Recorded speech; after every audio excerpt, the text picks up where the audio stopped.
Hey, and welcome to the end of tech, where things are not looking so good lately. When I grew up, my idea of a spy or person gathering surveillance was one of a man in suit reading a paper in the corner of a hotel lobby. Maybe twirling his mustache from time to time and sipping his oriental coffee or whatever they called it back in the day. You know, like in the movies. The old ones. The ones made while my grandpa was still being told cigarettes were healthy. But that isn't quite what it looks like anymore.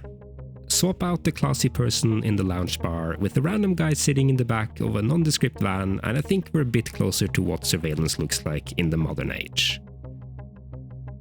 So, what is an IMSI catcher, I hear you're asking, and how do they work? An IMSI catcher is technology that became popular among police in the late 2000s, and can probably best be described as a fake cell tower often placed within vans or drones, which your phone will try to connect to. Your phone, as you probably could guess, likes connecting to nearby cell towers. It's kind of its whole thing. But far from loyal to whatever cell tower it's currently connected to, it's always looking for something a bit better. A cell tower that's a bit closer, a bit better equipped, a bit stronger.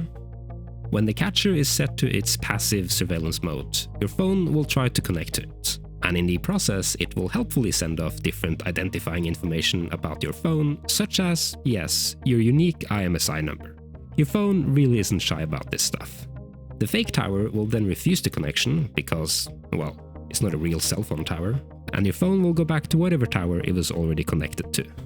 The catcher will of course hold on to that ID number.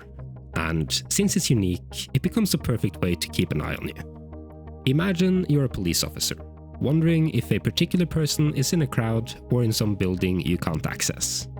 Well, now it's as easy as just checking if their phone tried connecting to your fake cell tower.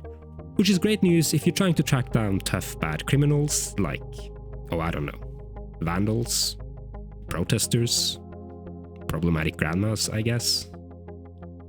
She deserved that, I'm sure. So, okay, it tracks IDs. Not great, but perhaps not as bad as it could be. And that would be true, of course, if that was all it did. But did you notice how I mentioned earlier that this is what it did in its passive surveillance mode? Well, a passive mode also kind of insinuates the existence of an active mode, doesn't it? And that's where things get a little bit more interesting. You see, while passive mode mimics a cell tower only up until you actually try to connect to it, active mode doesn't quite stop there.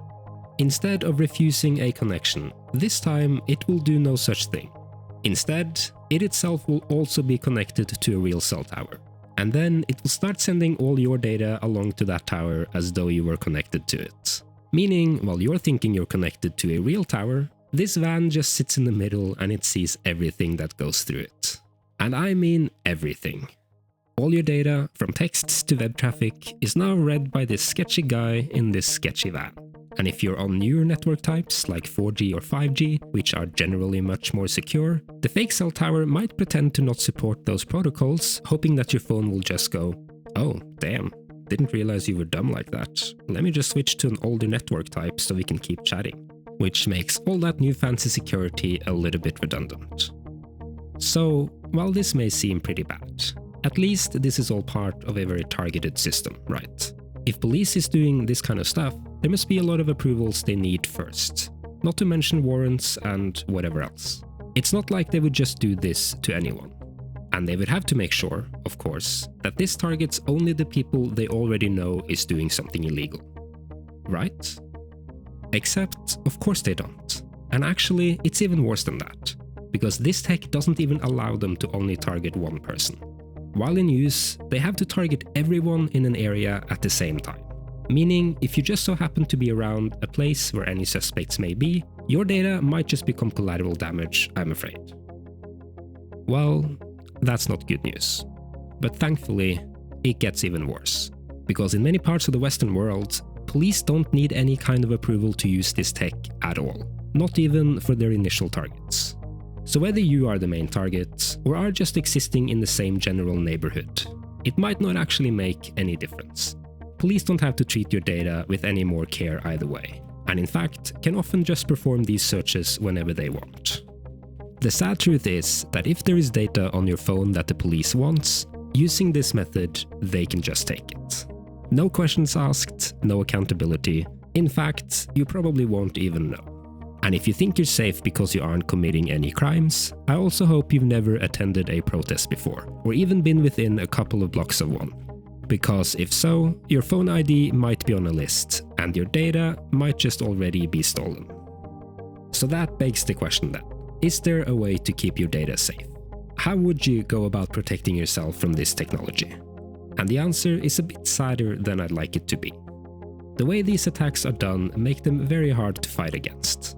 By the time your phone knows it's being tricked, it's likely at least some data will have already left your phone. It's just the nature of how cellular technology works. Even solutions that seem common sense, like turning your phone off, might not always do what you think they do. There are still some solutions that are worth doing though. Like disallowing old protocols on your phone, for example, like 2G connectivity, or turning on airplane modes whenever the vibes aren't right. Neither solution is perfect, and it'll depend a lot on your phone, but it's certainly a lot better than nothing.